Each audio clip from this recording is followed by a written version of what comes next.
عن أبي ذر عن النبي صلى الله عليه وسلم قال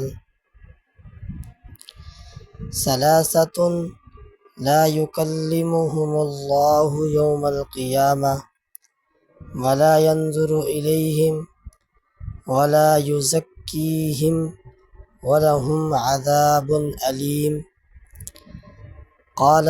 فقرأها رسول الله صلى الله عليه وسلم 3 مرارا قال أبو ذر خابوا وخسروا من هم يا رسول الله قال صلى الله عليه وسلم المسبل والمنان والمنفق سلعته بالحلف الكاذب۔ ترجمۃ الحدیث۔ حضرت ابو ذر رضی اللہ عنہ سے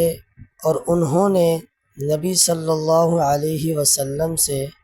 روایت کی کہ آپ نے فرمایا 3 قسم کے لوگ ہیں، اللہ ان سے گفتگو نہیں کرے گا، نہ قیامت کے روز ان کی طرف دیکھے گا اور نہ انہیں گناہوں سے پاک کرے گا اور ان کے لیے دردناک عذاب ہوگا۔ ابو ذر رضی اللہ تعالی عنہ نے کہا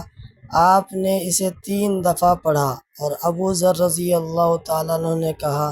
ناکام ہو گئے اور نقصان سے دوچار ہوئے، اے اللہ کے رسول یہ کون ہے؟ فرمایا اپنا کپڑا ٹخنوں سے نیچے لٹکانے والا،